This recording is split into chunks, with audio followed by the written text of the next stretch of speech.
በስመ አብ ወወልድ ወመንፈስ ቅዱስ አሐዱ አምላክ አሜን። እንደምን አደራችሁ? እንደምን ሰነበታችሁ? ምሕረቱ ብዙ የሚሆን በቸርነቱ ይህንን ጊዜ የሰጠን የጸጋ ሁሉ አምላክ እግዚአብሔር ስሙ የተመሰገነ ይሁን።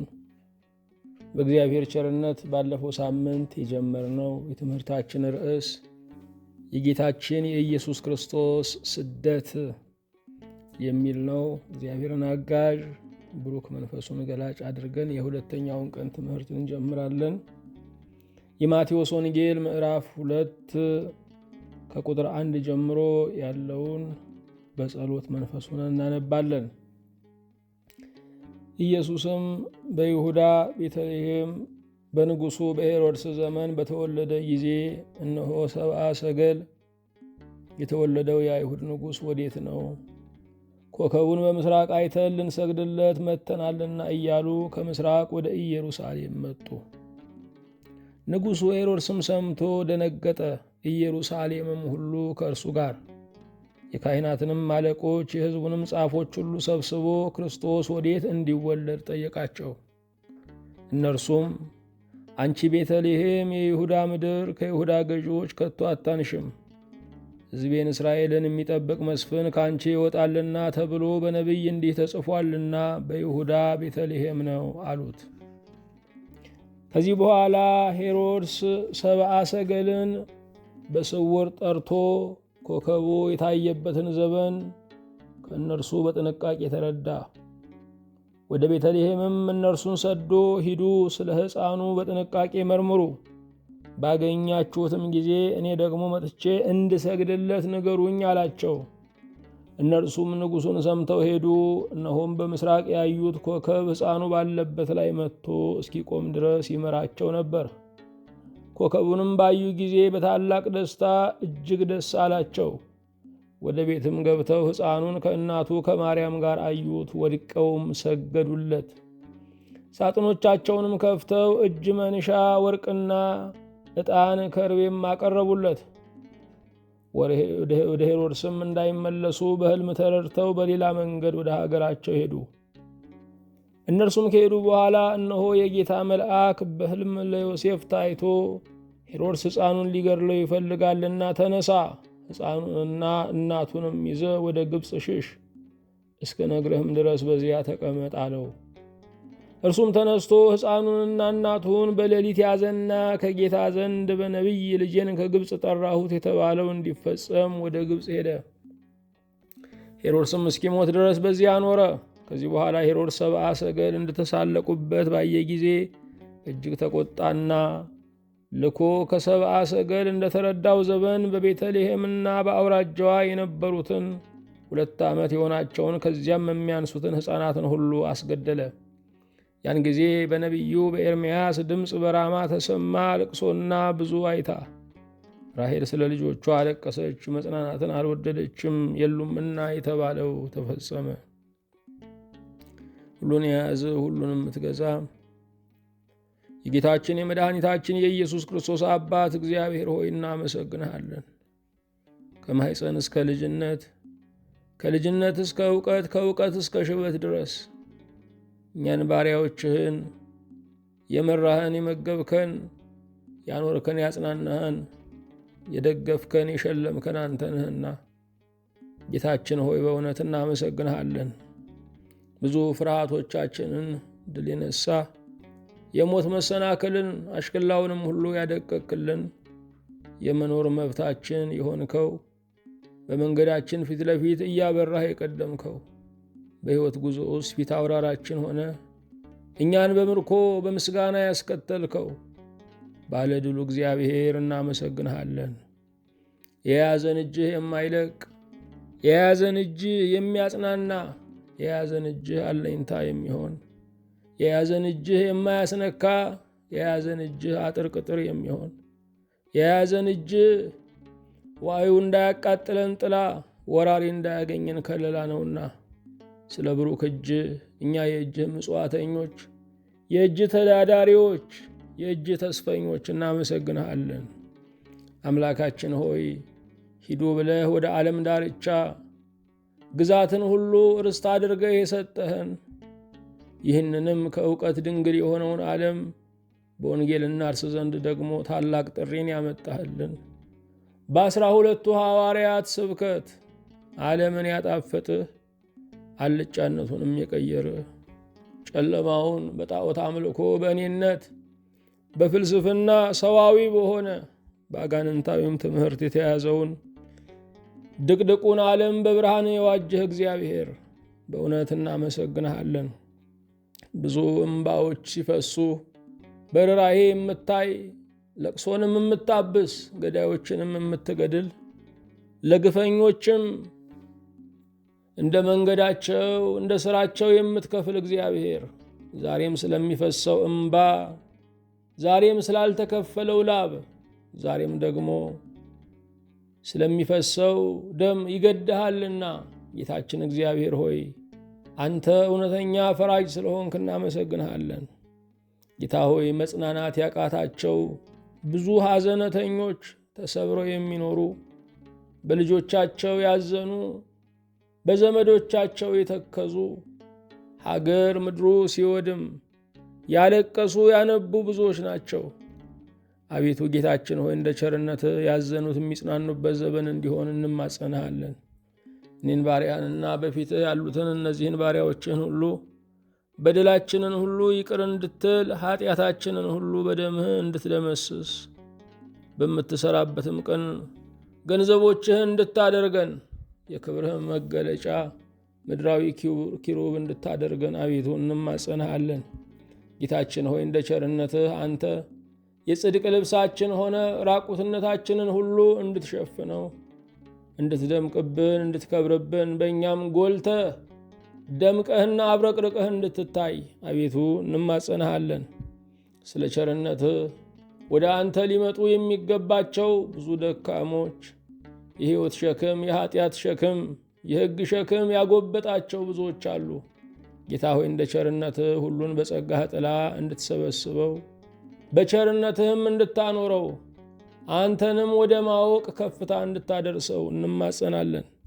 ስለ ቸርነትህ የምድር መንግሥታትን ሁሉ በመንግሥትህ ቅንነት እንድታስባቸው በመንግሥትህም ርኅራኄ እንድታድናቸው ያንተ መንግሥት ሐዘን የሌለባትን የደስታይቱን ገነት ያወርሳል። የምድር መንግሥት ግን የሰውን ዘር የሰውን ልጅ ያስጨንቃል፣ ያለችውንም ኑሮ እንድትጠብ ያደርጋል። እግዚአብሔር ሆይ መንግሥትህን ቅንነት ለምድር መንግሥታት ሁሉ እንድትልክ አቤቱ እንማጸናለን። እንደ ቸርነትህ በመንገዱ ላይ ያለነው እንድንሮጥ ከመንገዱ ውጭ ያሉ መንገዱን እንዲያገኙት አቤቱ ደጅ እንጠናሃለን። የታመሙትን ሁሉ እንድታዝንላቸው ዛሬ ተነስተው ከእኛ ጋር አንተን ያመሰግኑ ዘንድ ለዝናህ ለስዕለትህ እንድታበቃቸው እንማጸናለን። ቸር ሰውን የምትወድ ጌታ ሆይ ስደተኞችን እንድታስብ በየበረሃው ያሉትን በየባህሩ የሚንከራተቱትን በሰው ሀገር ደጃፍ ላይ የቆሙትን ጉዳይ ሳያልቅ ዘመናት ነጎዱ የሚሉትን ሁሉ ዛሬ ስራቸውን ሁሉ እንድትሰራላቸው ሀገርም ንጉስም ወገንም ዘመድም እንድትሆናቸው እንጸልያለን። ይህንንም የወንጌል አገልግሎታችንን እንድታሰፋ ለብዙዎች መዳኛ መፈወሻም እንድታደርገው ከዚህ አገልግሎት ጋር የሚቆሙትን ብዙዎችን እንድታስነሳ አቤቱ እንጸልያለን። ቅድስት ቤተ ክርስቲያናችንን በቸርነትህ እንድታስባት ደጆቿ ለምሕረት ክፍት ሆነው እንዲኖሩ እንማጸናለን።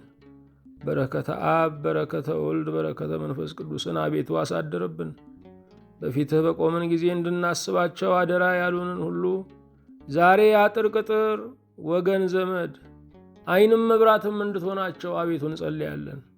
ስለ ቸርነትህ ጓዳችንን በበረከት ሕይወታችንን በሰላም ኑሯችንን በፍቅር አቤቱ ባርክ። ሀገራችን ኢትዮጵያን ከተጨነቀችበት ነገር ሁሉ ከጣር ዘመን ታሪኳ በቸርነትህ እንድታድናት የሚዋጉ ነፍጣቸውን እንዲያዘቀዝቁ የሚጋጩ በረከትን ለመለዋወጥ በገበያ ስፍራ እንዲገናኙ የተለያዩ የአንድነት ድልድይ እንዲዘረጋላቸው በዘር በቋንቋ የተከፋፈሉ ያንተን አባትነት እንዲያስቡ ደጅ እንጠናሃለን። በሰላም ጀምረን እስክንፈጽም ጥበቃህ በዙሪያችን፣ ማዳን ምሕረትህ በመካከላችን ትሁንልን። በአንድ ልጅ በጌታችን በኢየሱስ ክርስቶስ በእርሱ ያለ ክብር ጽን ላንተ ይገባሃል።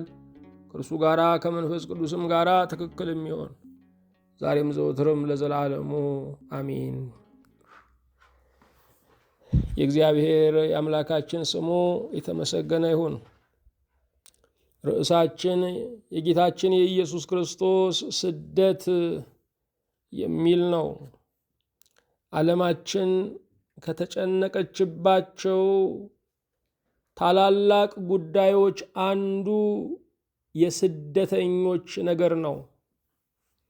ስደተኞች ጨካኝ መንግስታትና አገዛዞችን በመሸሽ ራሳቸውን በባዕድ አገር ላይ ያገኙታል። ኑሯቸውን ለማሸነፍ ቤተሰባቸውን ለመርዳት ብዙ ወጣቶች ከእናታቸውም ከሀገራቸውም ቤት ይወጣሉ። ዛሬ በአንዳንድ በረሃዎች ላይ ስደተኞች ለባርነት ጨረታ ይወጣሉ። በየጊዜው ከምንሰማቸው ዜናዎች አንዱ የስደተኞች በሰማዕትነት መከለል፣ በበረሃ የሆድ ዕቃቸውን መሰረቅ፣ በባህር ላይ በማዕበል ተዳፍነው መቅረት አሰቃቂ ዜና ሆኖ እናየዋለን። እኛ ኢትዮጵያውያን በሀገርም በባህርም ሟቾች መሆናችን የበለጠ ያሳዝናል። ሞትን ፈርቶ የሚሸሸው ወገናችን እዛም ሞት ሰይፉን ስሎ ጥርሱን አግጦ ይጠብቀዋል። ብዙ ኢትዮጵያውያን በህንድ ውቅያኖስ ላይ ሰጥመው ቀርተዋል። በሜዲትራንያን ባህር ላይ ሰጥመው ቀርተዋል። በሊቢያና በሲና በረሃ ላይ አሸዋ ቀብሯቸው ብዙዎቹ ቀርተዋል። ስደተኝነት ሐዘንን እየወለደ፣ ስደተኝነት ብዙዎችን በወጣትነት አበባቸው እያስቀረ፣ ስደተኝነት ብዙዎችን በሰው ሀገር ላይ ባለ ዕዳ ሆነው እንዲኖሩ እያደረገ ለዘመናዊ ባርነት እየዳረገ ነው። ዓለማችን ትልቅ ጉዳይ ብላ በተባበሩት መንግስታት ድርጅት ሳይቀር አንድ ክፍል ሰጥታ የምትከታተለው ነገር የስደተኞች ጉዳይ ነው። እኛ ክርስቲያኖች ይልቁንም የወንጌል ተልእኮ የነፍስ አድራሻ የተሰጣት ቅድስት ቤተ ክርስቲያን ለስደተኞች ምን አድርጋለች፣ ምን አድርገናል ብለን ራሳችንን መጠየቅ አለብን።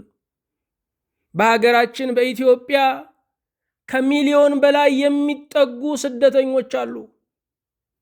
ትላንት ኢትዮጵያውያንን ያስጠጉ የነበሩ ሱዳናውያን ዛሬ ወደኛ እንኳ ለመሰደድ እኛ የበቃን አልሆንም። ብዙ ስደተኞች በምድራችን አሉ።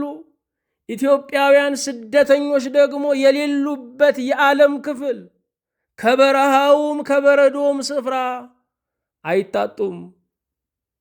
ባለፉት 50 ዓመታት የኢትዮጵያውያን አንዱ ታሪካችን ስደተኝነት ነው። በቀዳማዊ ኃይለ ሥላሴ ዘመን በዓለም ላይ በስደተኝነት የተመዘገቡ 2 ሰዎች ናቸው።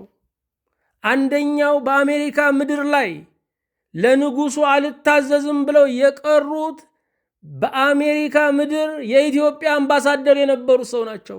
ሁለተኛ ስደተኛ በአውስትራሊያ ነው የተገኘው። ያለፉት 50 ዓመታት ኢትዮጵያ ልጆቿን የማታስቀምጥ የጋለ ነሐስ የጋለ ምጣድ ሆናለች። ብዙዎች እልቂትን ፈርተው፣ ብዙዎች በወገን መደምሰስን ፈርተው፣ ብዙዎች በረሃብ በችግር ከማለቅ ሞትንም በር ከፍቶ ከመጠበቅ ለማምለጥ ብለው ይሰደዳሉ። ስደተኝነት የዓለም ታሪክ ነው። የበለጠ የኢትዮጵያውያን ታሪክ እየሆነ ነው። ዛሬም የትም ሀገር አውሮፕላን መጥቶ ውጡ ቢባል የሚቀር ሰው ያለ አይመስልም። እንኳን ተገዢው ገዢዎቹም የሚቀሩ አይመስልም። ስደተኝነትን እንደ ጌጥ እየያዝነው መጥተናል። መራራ ሲቆይ እንደሚጣፍጥ ሁሉ ዛሬ እናቶች የሚራሩ ወላጆች ሳይቀሩ ልጆቻቸውን ለስደት መላክ መንግሥተ ሰማያት እንደ መላክ ያህል እየተሰማቸው ነው ያለው። መንደሩ ላይ ብንሄድ ጎረቤት ሲጣላ የሚወዳደረው እኔ ልጄን ፈረንጅ ሀገር ልክ ያለው ብሎ ነው። ስደተኝነት እንደ ጌጥ እየሆነልን ነው ያለው። ስደተኝነት አካላዊ ጉዳት፣ ስሜታዊ ጉዳት፣ ስነ ልቦናዊ ጉዳት፣ ኢኮኖሚያዊ ጉዳት፣ ማህበራዊ ጉዳት፣ ሃይማኖታዊ ጉዳት አለው። በስደት ምድር ላይ ሃይማኖታቸውን ለማከናወን የሃይማኖት ጓድ ለማግኘት የሚናፍቁ መቅደስም ክርስቲያንም የሚፈልጉ ብዙዎች ናቸው። ስደተኝነት በዋናነት ሃይማኖትን ይጎዳል። በስደት ምክንያት የሚመስላቸውን በማጣት የሚያመልኩበት መቅደስ በማጣት ሃይማኖታቸውን የለወጡ ብዙዎች ናቸው። ስደተኝነት ሃይማኖትን ሊቀማ ይችላል። በተቃራኒው ብዙ የእግዚአብሔር ሰዎች የስደተኝነት ታሪክ ነው ያላቸው። አብርሃምን ብናይ፣ ያዕቆብን ብናይ፣ ሙሴን ብናይ፣ ዳንኤልን፣ ሕዝቅኤልን ብናይ እነዚህ ሁሉ በስደት ምድር እግዚአብሔርን ያገኙ ናቸው። ሰው ሀገር አጥቶ እግዚአብሔር ሀገር ይሆነዋል። ሰው ወገን አጥቶ እግዚአብሔር ወገን ይሆነዋል። ይልቁንም የጌታችን የኢየሱስ ክርስቶስ ስደቱ፣ የእመቤታችን የድንግል ማርያም ስደት ለስደተኞች መጽናኛ ነው።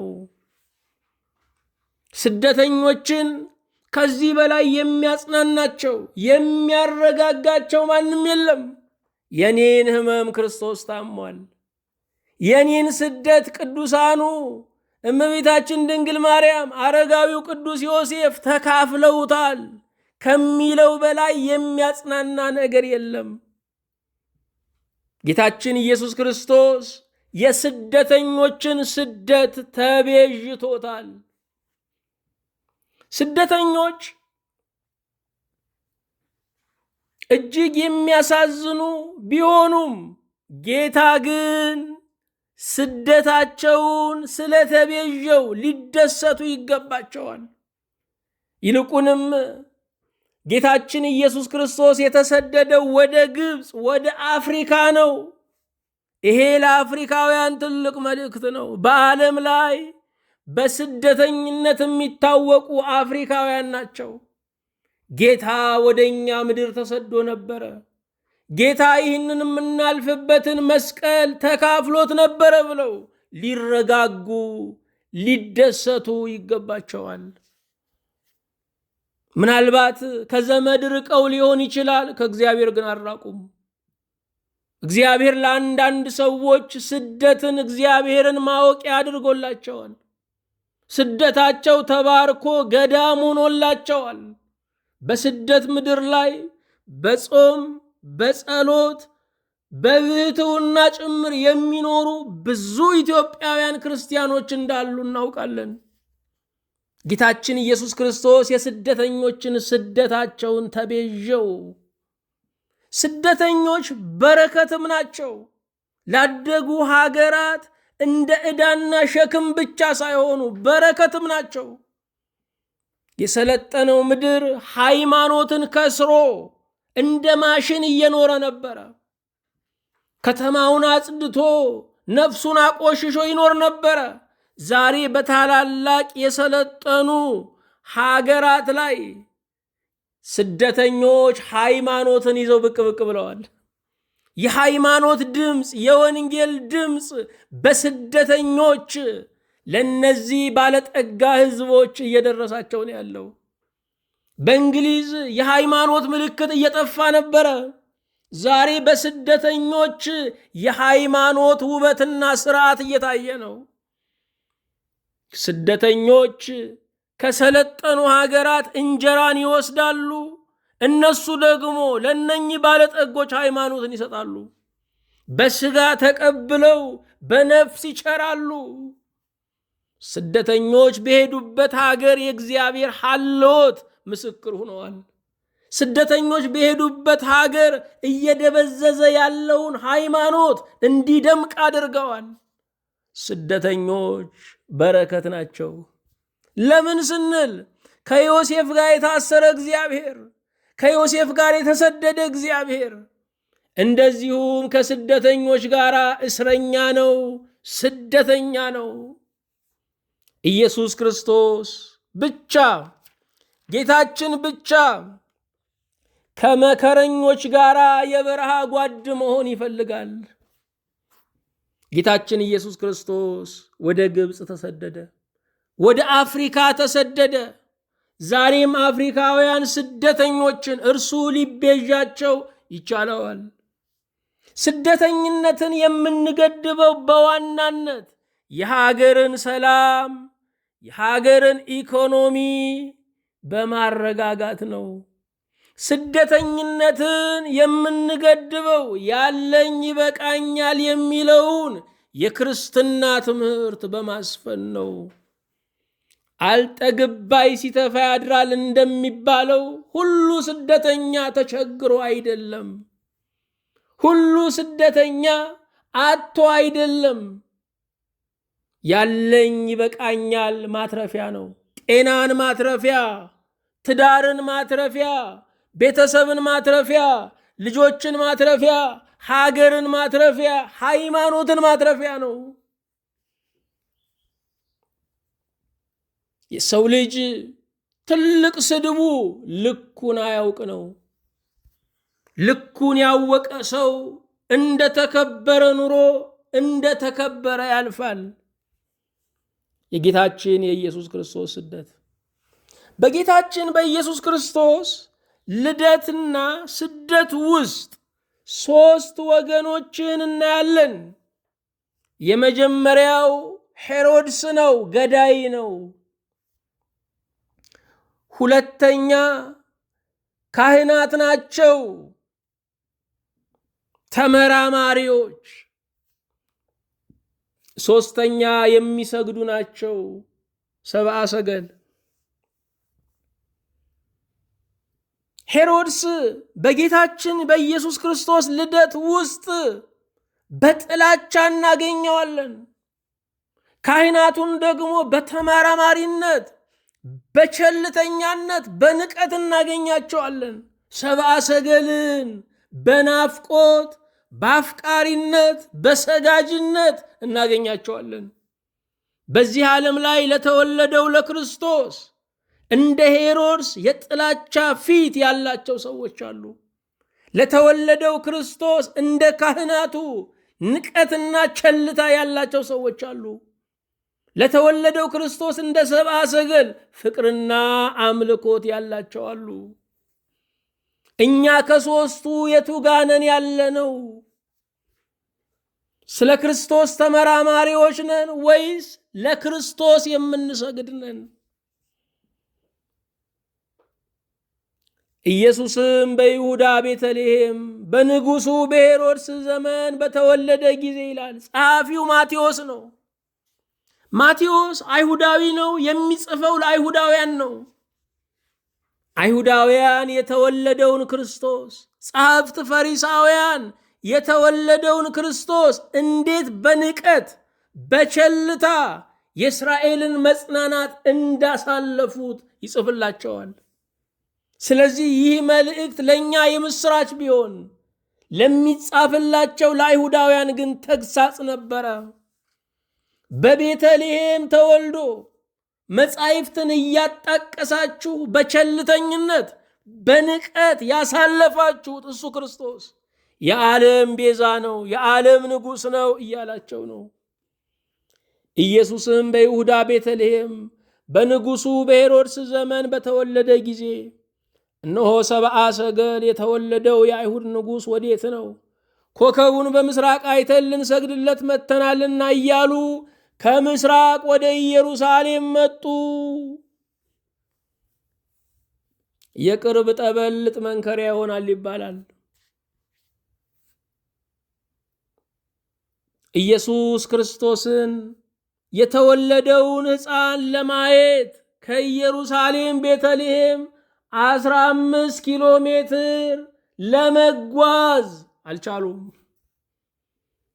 ሰብአ ሰገል ግን ከሩቅ አገር ከምስራቅ ድረስ እጅግ ብዙ ወራትን ዓመታትን ተጉዘው ደረሱ።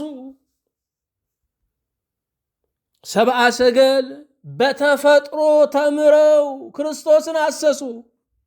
አይሁድ ግን በመጻሕፍት ተምረውም ክርስቶስን አላሰሱም። ሰዎች ስለ እግዚአብሔር ለማወቅ በጥቂቱ መረዳት ይችላሉ። ምክንያቱም ተፈጥሮ ሁሉ እግዚአብሔር ፍቅር ነው እያለ የሚነበብ መጽሐፍ ነው። ሰብአ ሰገል ተፈጥሮን፣ ሰብአ ሰገል የዘመኑ ሁነትን ተረድተው አንድ ክስተት በዓለም ላይ አላሉ። ክርስቶስ ተወልዷል አሉ። የሰው ልጅ ስለ ሕይወት ማወቅ አለበት። የሰው ልጅ ስለ ዘመን ማወቅ አለበት። የሰው ልጅ ስለ ማንነቱ ማወቅ አለበት። እነዚህ ሦስት ዕውቀቶች ወሳኝ ናቸው። ስለ ሕይወት፣ ስለ ዘመን፣ ስለ ማንነት ማወቅ ያስፈልጋል። ሕይወት ምንድን ነው? ስሪቱና ግቡ ምንድን ነው? ዘመኑ ምን ይመስላል? እንዴት ነው መራመድ የሚገባል? እኔነቴ ምንድን ነው? ማንነቴ ምንድን ነው? እምፈልገው ምንድን ነው? እነዚህን ሦስት ጥያቄዎች ሰው ጠይቆ መልሱን ማግኘት አለበት። ሰብአ ሰገል የስነ ፈለክ ተመራማሪዎች ናቸው። የተፈጥሮ ሳይንስን ያጠኑ የሚያጠኑ ናቸው። እንግዳ የሆኑ ክስተቶችን በሚያዩበት ጊዜ ለነገስታትና ለዓለም ሕዝቦች የሚያሳውቁ ተመራማሪዎች ናቸው። ዛሬ በአሜሪካ፣ በእንግሊዝ፣ በአውሮፓ ሆነው እንዲህ አይነት ክስተቶች በዓለም ላይ እየታዩ ነው ብለው የሚገልጡ ሳይንቲስቶች አሉ። በዛ ዘመን ሰብአ ሰገል እንደዚህ በዓለም ላይ የታወቁ ባለጠጎች፣ ባለስልጣናት፣ ጥበበኞች ነበሩ። ሳይንቲስቶቹ ክርስቶስን ይፈልጋሉ፣ ካህናት ደግሞ ስለ እርሱ ይተርካሉ። ክርስቶስን መፈለግና ስለ ክርስቶስ መተረክ ልዩነት አለው።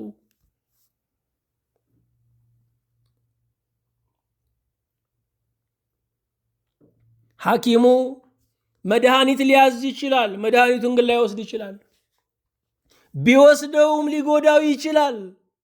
ክርስቶስ ግን አዘን የማንወስደው መድኃኒት አይደለም። እርሱ የማያስፈልገው የእውቀት ደረጃ፣ የኑሮ ደረጃ፣ የህይወት ደረጃ ላይ ያለ አንድም ፍጡር የለም።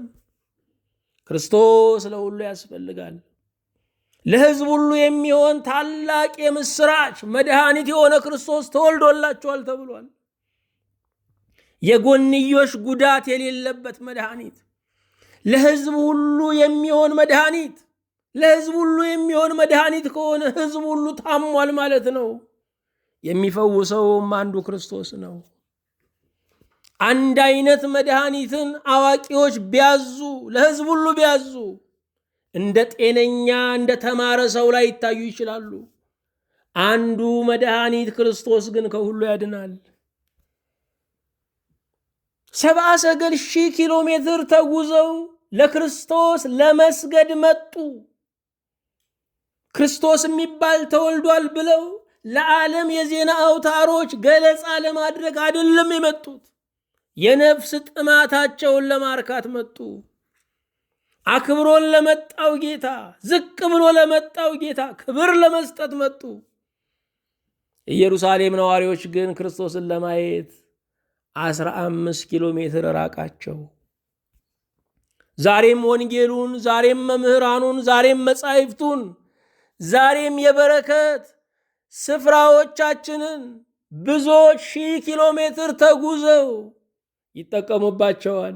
እኛ ግን ልናያቸውም ልንሰማቸውም ልንዳስሳቸውም ፈቃደኛ አይደለንም። ሰው ከዕድሉ ጋር ከተላለፈ የትኛውም በጎ አድራጊ ሊረዳው አይችልም። ሰው ከዕድሉ ጋር ከተላለፈ የትኛውም ሰጪ ሊያበለጽገው አይችልም። እግዚአብሔር በሕይወታችን ውስጥ የሚሰጠን ዕድል አለ። ያ ዕድል ካመለጠን በኋላ ዕድላቸውን ለሚያባክኑ እግዚአብሔር በዓላማው ጨካኝ ነው። ከተሰጡን ዕድሎች አንዱ ሃይማኖት ነው፣ የእግዚአብሔር ቃል ነው፣ በምድር ላይ ያሉ አገልጋዮችና መጻሕፍት ናቸው። የአይሁድ ንጉሥ ወዴት ነው አሉ። አይሁድ ንጉሳችን እያሉት አይደለም። የአይሁድ ንጉሥ ወዴት ነው አሉ። የአይሁድን ንጉሥ የአሕዛብ ነገሥታት አከበሩት። ትንሽ ቆይተው እነዚህ አይሁዳውያን ከቄሳር በቀር ንጉሥ የለንም ይላሉ። ከምስራቅ የመጡት ሰዎች ግን የአይሁድ ንጉሥ ወዴት ነው እያሉ ንግሥናውን ይመሰክራሉ። ልብ አድርጉ፣ ንጉሥ የሚፈለገው በቤተ መንግሥት ነው። እነሱ ግን በበረት አገኙት፣ አልናቁትም፣ ሰገዱለት። ንጉሥ የሚጠበቀው በዙፋን ላይ ነው። የተወለደው ክርስቶስ ግን ሳር ላይ ነው። እነርሱም አልናቁትም፣ ሰገዱለት። ክብራቸውን ለክብሩ አስገዙ። አዳምን ወዴት ነው ብሎ የፈለገውን አዳምን ወዴት ነህ ብሎ የፈለገውን ክርስቶስን የአይሁድ ንጉሥ ወዴት ነው ብለው ፈለጉት። እነዚህ ፋርሳውያን፣ እነዚህ የምስራቅ አዋቂዎች የዞሮአስተር ተከታዮች ናቸው። ዞሮአስተር ከነነቢዩ ዳንኤል ጋር በፋርስ በባቢሎን ምድር የተገናኘ የተማረ ክርስቶስ መቼ እንደሚወለድ ሱባኤውን ትንቢቱን ያጠና ነው። የእሱ ተከታዮች የሆኑ በዓለም ላይ የታየውን ምልክት የዘመን ለውጥ ተረድተው ሱባኤውን አስልተው ትንቢቱን መርምረው ለክርስቶስ ሊሰግዱ ከሩቅ አገር መጡ። እርሱ የሚገኘው በመስዋዕትነት ነው። ስለዚህም ለዓመታት ያህል ተጓዙ። ቀኑን እያረፉ ሌሊቱን ይጓዙ ነበረ። ለምን ስንል የሚመራቸውን ኮከብ ለማየት። ኮከቡ የሚታየው በሌሊት ነበረ። መሪው የሚታየው በሌሊት ነበረ። አምላካዊ ምሪት ያለው በሕይወት ሌሊት ውስጥ ነው። አምላካዊ ምሪት ያለው ቀን የከበቡን ሲበተኑ ነው። አምላካዊ ምሪት ያለው የገዛ ጥላችን እንኳ በማታ ሲከዳን ነው። ሰብአ ሰገል እውነታቸውን ትተው እምነትን ያዙ። ሰብአ ሰገል ብዙ የኮከብ ምርምር ነበራቸው። ብዙ የጥናት ክምችት ነበራቸው። ለነገስታትና ለዓለም ሕዝቦች የሚገልጹት ብዙ ትንታኔ፣ ብዙ የሂሳብ ቀመር፣ የተፈጥሮ ሳይንስ፣ ስነ ፈለክ፣ የመድኃኒት ቅመማ ነበራቸው። እርሱን ሁሉ ትተው እምነትን ያዙ። እምነት ማለት አለማወቅ አይደለም። ከእውቀት በላይ የሆነውን የምንቀበልበት አቅም ነው። አማንያን አላዋቂ አይደሉም። ከእውቀት በላይ ከእውቀት ደመና በላይ የሚሰፉ ናቸው። ጽርሐ አርያምን መንበረ ጸባዖትን መዳረሻ ያደረጉ ናቸው። የጥበብ ምንጭ የሆነውን እግዚአብሔርን ራሱን ያገኙ ናቸው። ስለ ክርስቶስ መወለድ ነቢያት ብቻ ሳይሆኑ ፈላስፎችም ይናገሩ ነበረ። ስለ ክርስቶስ መወለድ መላእክት ብቻ ሳይሆኑ ተፈጥሮም በክስተት አሳውቆ ነበረ። 2 ዓመት ሙሉ ክርስቶስን ፍለጋ ደከሙ። በቤተልሔም ሰማይ ላይ ቅዱሳን መላእክት ወደ ሰማይ ሽቅብ ሲወጡ ቁልቁል ሲወርዱ ዝማሬ ሲያስተጋቡ በምድራቸው በሀገራቸው ላይ ሆነው ለየት ያለ ክስተትን አይተው ነበረ። ያንን ክስተት ተከትለው ጉዞ ጀመሩ። ያ ኮከብ ተጓዥ ኮከብ ነው። ያ የሚመራቸው ኮከብ ራሱ የንጋት ኮከብ ነኝ ያለው ክርስቶስ ነው። ኮከቡን ለማየት በሌሊት ይጓዙ ነበረ። ዛሬም ክርስቶስን ለማየት በስደታችን፣ በእስራታችን፣ በሕመማችን ውስጥ እናየዋለን። የሰው ልጅ ከምቾቱ ይልቅ በመከራው ቀን እግዚአብሔርን የበለጠ ማየት ይችላል። መከራዎቻችን አጥፊዎቻችን ሳይሆኑ የእግዚአብሔርን አፍቃሪነት፣ የእግዚአብሔርን ጥሎ አለመሄድ የሚያብራሩልን ናቸው። ንጉሡ ሄሮድስም ሰምቶ ደነገጠ፣ ኢየሩሳሌምም ሁሉ ከእርሱ ጋር። የክርስቶስ መፈለግ ጠላት አመጣበት። የክርስቶስ መወደድ ጠላት አመጣበት። ከሩቅ አገር ድረስ ለስግደት የመጡ ሰዎች ገዳይን የሚያነሳሱ ሆኑ። መፈለጋችን ጠላት ያመጣል። መወደዳችን ጠላት ያመጣል። ጠላት በባህሪው የ2 ዓመት ሕፃንም አይንቅም። ታናሽነታችንን፣ ጅምራችንን ጠላት አይንቅም። የሆነውን ሳይሆን የምንሆነውን በትክክል የሚያውቀው ጠላት ነው። እኛ የሆነውን ይዘን ደካማ ነኝ፣ አቅም የለኝም፣ ዋጋ የለኝም፣ ተስፋዬ ሁሉ ተሽመድምዷል እንላለን። ጠላት ግን የምንሆነውን ያያል። በጠላቶቼ ፊት ለፊት ራሴን በዘይት ቀባህ ተብሎ ተጽፏል። ጽዋዬም የተረፈ ነው። እግዚአብሔር ለእኛ ገበታን ሲያዘጋጅ ቀድሞ የሚያየው ጠላት ነው። ከሚደገስለት ሰው በላይ የሚሸተው ጠላት ገበታውን ያውቃል። ወደ ገበታችን ወደ በረከታችን ስንቃረብ ታላላቅ ፈተናዎች፣ ታላላቅ መቆረጦች፣ ምልምል ዛፍ መሆኖች ሊከሰቱ ይችላሉ። እነዚህ ሁሉ መደንገጫዎቻችን ሳይሆን ምልክቶቻችን ናቸው። ፈተናዎች ሲመጡ፣ ሰዎች በእኛ ላይ በጠላትነት ሲነሳሱ፣ ሁሉ ቀስቱን ወደ እኛ ሲወድር እግዚአብሔር ለእኔ ያሰበው አንድ ትልቅ ነገር አለ ማለት አለብን። በቀራንዮ በር ካልገቡ በጎልጎታ በር መውጣት አይቻልም። በሞት በር በመከራ በር ካልገቡ በትንሣኤ በደስታ በር መውጣት አይቻልም። እግዚአብሔር ብቻ ጨለማን ማንጋት ይችላል። እግዚአብሔር ብቻ ውድቅትን ቀትር ማድረግ ይችላል። እግዚአብሔር ብቻ ባለቀው ነገር ላይ መጀመር ይችላል። መፈለግ ጠላትን ያመጣል።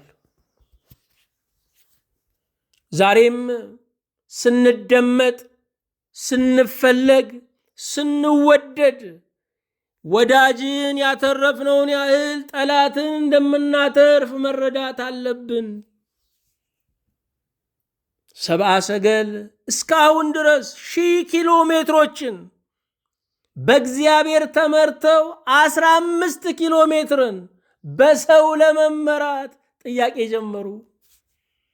እነርሱ በቅንነት ነው፣ እኛ የሩቆቹ ከፈለግነው የቅርቦቹማ እየሰገዱ እየዘመሩለት ነው ብለው ነው። ምስጢር ያለ ቦታው ተገለጠ። ለጌታችን ለኢየሱስ ክርስቶስ ስደት ምክንያት የሆነው ምስጢር ያለ ቦታው መገለጡ ነው። የባከኑ ምስጢሮቻችን ሁሉ የእስር ገመዶቻችን፣ የእጅ ሰንሰለቶቻችን፣ የእግረ ሙቃችን ናቸው። ምስጢር በውስጣችን እስካለ ድረስ፣ ምስጢርን በቦታው እስከገለጥን ድረስ ይጠብቀናል። ያለ ቦታው ከገለጥ ነው የገዛ ምስጢራችን ያሳድደናል። 1,000 ኪሎ ሜትር የመራቸው ያ ብሩህ ኮከብ ለትንሽ ደቂቃ አልታገሱትም። የመራቸው ኮከብ ራሱ ጌታችን ኢየሱስ ክርስቶስ ነበረ። ክርስቶስ ወደ ክርስቶስ አደረሳቸው። እግዚአብሔር ወደ ራሱ እቅፍ ይመራናል። ሄሮድስም ኢየሩሳሌምም አብረው ደነገጡ። ሄሮድስስ ቢደነግጥ ንግሥናዬን አጣለሁ ብሎ ነው። ኢየሩሳሌም ለምን ደነገጠች? ኢየሩሳሌም የደነገጠችው የሄሮድስ መደንገጥ የሚያመጣውን ጣጣ ስለተገነዘበች ነው። ሄሮድስ በጣም ስልጣንን የሚወድ ስልጣንን የሚያፈቅር ሰው ነው። ሚስቱን የሚስቱን እናት በስልጣን ፍቅር ገድሏል።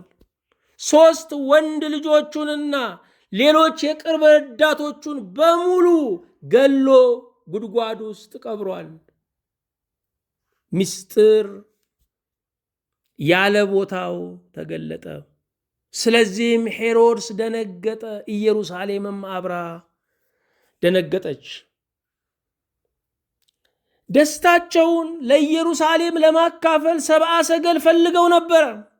ደስታቸውን ለኢየሩሳሌም ለማካፈል 70 ሰገል ፈልገው ነበረ። ይሄ የደስታ ድምፅ ግን ከመርዶ በላይ ለሄሮድስና ለኢየሩሳሌም ሆነባቸው። የነገስታት መደንገጥ ከተማን ያስፈራል። የነገስታት መደንገጥ ህዝቦችን ያስፈራል። ለምን ስንል የሚወስዱት እርምጃ ከፍተኛ ሊሆን ይችላል። በዚህ ዓለም ላይ ነገስታት ለሚስታቸው ለልጆቻቸው ካላቸው ፍቅር ለስልጣን ያላቸው ፍቅር ይበልጣል። ስልጣን ጣዖት ሲሆን ህዝብን መጨረሻ ማስለቀሻ ነው የሚሆነው። ስልጣን ጣዖት ሲሆን ህዝብን ፈጠርኩት ለማለት የሚያነሳሳ ነው። የካህናት አለቆች የህዝቡንም ጻፎች ሁሉ ሰብስቦ ክርስቶስ ወዴት እንዲወለድ ጠየቃቸው። ሄሮድስ ጠንቃቃ ነው። ከአዋቂዎች ጋር ከሚመለከታቸው ጋር መነጋገር ይችላል። ግቡ ግን ገዳይነት ነው። መረጃና ዕውቀት ሁል ጊዜም የሚገኘው ከቤተ ክህነት ነው። ስለዚህ ሄሮድስ ይህንን መረጃ ይህንን ዕውቀት ከቤተ ክህነት አገኘ። ብዙ ገዳዮች የሚያማክሩት ከቤተ ክህነት የኮበለሉ ሰዎችን ነው። በእግዚአብሔር ላይ የደፈረ ምንም ለመምከር ደፋር ነው። ዛሬም ነገስታት ሰላም የት ይወለዳል ብለው የሃይማኖት ሰዎችን ይጠይቃሉ። ፍቅር የት ይወለዳል ብለው ይጠይቃሉ። መሪዎች የሚመራቸው ይፈልጋሉ። ለእግዚአብሔር ስላላደርን ሊያከብሩን አልቻሉም። ዓለም ከብልጥግናችን ይልቅ በድህነታችን ነው የሚያከብረን። ከወርቀ ዘቦ ልብሳችን ይልቅ ዓለም የሚያከብረን የክርስቶስን የሕማም መልክ ስንይዝ ነው። እነርሱም አንቺ ቤተልሔም የይሁዳ ምድር ከይሁዳ ገዢዎች ከቶ አታንሽም፣ ሕዝቤን እስራኤልን የሚጠብቅ መስፍን ከአንቺ ይወጣልና ተብሎ በነቢይ እንዲህ ተጽፏልና በይሁዳ ቤተልሔም ነው አሉት። አይሁድ ለመጀመሪያ ጊዜ ስለ መሲሁ መሰከሩ። ከዚህ በኋላ ሲመሰክሩ አናገኛቸውም። አይሁድ ስለ መሲሁ የመሰከሩት ለሄሮድስ የነገሩት ግን እንዲገድለው ነው። እንዲሰግድለት፣ እንዲያመልከው፣ እንዲያከብረው አልነበረም። የሚጠብቁትን ያንን መሲህ ገፉት። በትንቢት የናፈቁት በአካል በተገለጸ ጊዜ፣ በሥጋ በተገለጸ ጊዜ ለእርሱ የሚሆን ስፍራም ልብም አጡ። ከአሕዛብ ንጉሥ ከሄሮድስ ጋር ሆነው ክርስቶስን ለማሳደድ ተነሱ። ምናልባት ዛሬ እያስጨነቅን ያለነው፣ እየገፋን ያለነው፣ እየናቅን ያለነው የናፈቅነውን ይሆን? ብዙዎቻችን በጸሎታችን መልስ ይሆን አልረካ ያልነው? በጸሎታችን መልስ ይሆን አልደሰት ያልነው? እንደ ናፍቆታችን ምላሹም ሊያስደስተን ይገባል።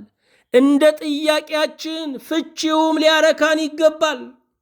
ብዙዎቻችን የልመና ጎበዝ፣ የምስጋና ድኩም ነን፣ ደካሞች ነን። ልመናችን ብዙ ነው፣ ምስጋናችን ጥቂት ነው። የመለመን ጉጉታችን ብዙ ነው፣ የምስጋና ሰዓታችን ግን ትንሽ ነው። አመስግኖ ተቀብሎ ለማመስገን አለመታደል ከሁሉ የከፋ ነው። ክርስቶስን በትንቢት ናፈቁት፣ በመጻሕፍት አሰሱት። በተወለደ ጊዜ ግን በቸልታ አዩት። ቸልተኝነት፣ ለክርስቶስ ያለ ቸልተኝነት ከመሃይምናኑ ይልቅ በሊቃውንቱ ይታያል። ዓለማውያን ዓለምን ንቀው ወደ ክርስቶስ ሲመጡ፣ መንፈሳውያን የሚባሉ መጻሕፍትን የሚያስተነትኑ ወደ ሄሮድስ ቤተ መንግሥት ይሄዱ ነበረ። መተላለፎች እየተፈጠሩ ነው። በአየር መንገድ ብትሄዱ ኢትዮጵያዊው በአገሩ አልረካ ብሎ የፈረንጅ አገር ለማየት ይሄዳል። ፈረንጁ ደግሞ ስልጣኔ ሰልችቶት ተፈጥሮ ለማየት ደግሞ ወደ አፍሪካ ሲገባ ይታያል። መተላለፎች። የአይሁድ ንጉሥ ወዴት ነው? ዛሬም የአይሁድ ንጉሥ ወዴት ነው? ከቤተ መንግሥት ይልቅ በበረት ነው ያለው። ከነገሥታት የግብር አዳራሽ ይልቅ በድሆች ደሳሳ ጎጆ ውስጥ ክርስቶስ አለ። ክርስቶስ ከቅምጥሎች ጋር፣ ከዚህ ዓለም የምቾት አምላኪዎች ጋር ብትፈልጉት አታገኙትም። ከረሃብተኞች ጋር ርቦታል። ከሐዘንተኞች ጋር አዝኗል። ከስደተኞች ጋር አገር አልባ ሆኗል። ዛሬም ክርስቶስን የተወለደውን የቤተልሔሙን ሕፃን ዛሬም መጎብኘት ይቻላል። የተሰደደውን ክርስቶስ ዛሬም ማስጠጋት ይቻላል። ለአምላካችን ለእግዚአብሔር ምስጋና ይሁን። እንቀጥላለን። ክብሩ ለእግዚአብሔር፣ በረከቱ ለእኛና ለሕዝባችን ይሁን። አቤቱ ጌታችን እናመሰግንሃለን። ጥንት የነበርክ ዛሬም ያለህ ወደፊትም የምትኖር ጌታችን ሆይ ከፍ ከፍ እናደርግሃለን። ስለ ሰዓቱ፣ ስለ ጊዜው፣ ስለ ወራቱ ሁሉ በሰማይም በምድርም ክብር ምስጋና ለአንተ እናቀርብልሃለን። እንደ ቸርነትህ ከወደቁት ከተረሱት፣ በድህነት በችግር በቤት አልባነት ከሚሰቃዩት ጋር ባሪያዎችህ በረድኤት ለመቆም እንድንበቃ ጸጋህን እንማጸናለን። የተሰደዱትን ስደተኞች ለሀገራቸው እንድታበቃልን፣ ከሀገራቸው ርቀው ያሉትን ለወገን ለዘመዳቸው ላደጉበት ቀዬና መንደር እንድታበቃ አቤቱ እንጸልያለን። ለስደተኞች ከለላ እንድትሆን ይሄ ቀን የስደተኞች ቋጠሯቸው፣ ጭንቀታቸው፣ ሐሳባቸው፣ ሕመም፣ ጉዳታቸው ሁሉ መልስ የሚያገኝበት ቀን እንዲሆን እንማጸናለን። አንተን በስደት ምድር ደግሞ እንዲያዩ አብርሃም እንዳየ፣ ያዕቆብ እንዳየ፣ ዮሴፍ እንዳየ፣ ሙሴ እንዳየ፣ እስራኤል ሁሉ በምድረ ግብፅ በስደት ምድር ላይ እንዳዩ ዛሬም ስደተኞች አንተን ለማየት እንዲበቁ እንጸልያለን። የመጽናናት አምላክ እግዚአብሔር ሆይ ዛሬ ለምታስፈልጋቸው ሁሉ የልቦና ፈውስ፣ የአንደበት መልስ እንድትሆናቸው እንጸልያለን። በጌታችን በኢየሱስ ክርስቶስ በእርሱ ያለ ክብር ጽላንተው ይገባሃል። ከእርሱ ጋራ ከመንፈስ ቅዱስም ጋራ ትክክልም ይሆን ዛሬም ዘወትርም ለዘለዓለሙ አሜን።